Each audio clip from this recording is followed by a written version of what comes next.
The last step in creating our keychain is to add a rounded end, a rectangular prism in which we are going to round off the corners.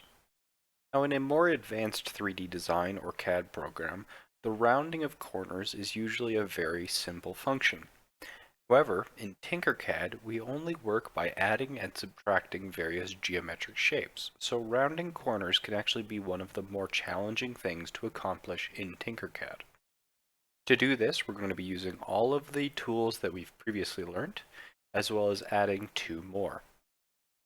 So the first thing we want to do is we're going to round the corners off of this yellow rectangular prism. Now in order to do that, I need to actually make the shape of the curve that I'm going to use to cut the corner off with. Now in order to do this, I have a small square as well as a larger circle, and I'm actually going to turn this circle into a hole. I'm going to rotate the plane just so we have a better look. And I'm going to drag this square over towards the corner of the circle. Now that these two objects are overlapping with one another, I can use the click and drag function, which again is called the marquee tool, to select anything within the red box, or in this case, the cylindrical hole and a solid rectangular prism. Now that they're both selected, what I'm going to do is group them together to get this very nice corner shape. Now since there are two corners I want to round off of this yellow rectangular prism, what I'm going to use is called the duplicate tool. Now in the top left corner, you'll see these three boxes that are overlaid on top of one another. Clicking that will create a clone of the object you have selected, and you can simply click and drag it somewhere else on the work plane to see it.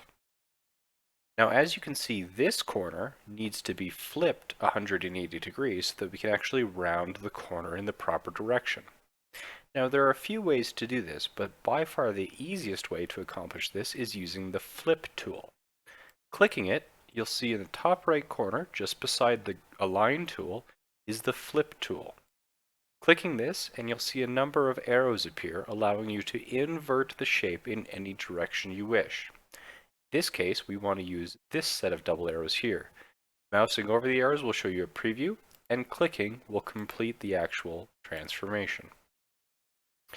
We now have these two objects on our work plane that are corners, but of course we want to remove the corners from the yellow block.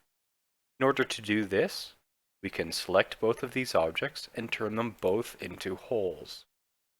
Now that we have these corners that are now holes, even though we previously made them as solid objects, we can click and overlay them on top of our yellow shape.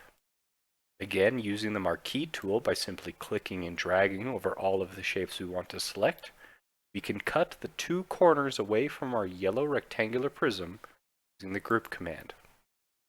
We now have this very nice yellow rectangular prism that has had two corners rounded off, and we can click and position that onto our very nice keychain.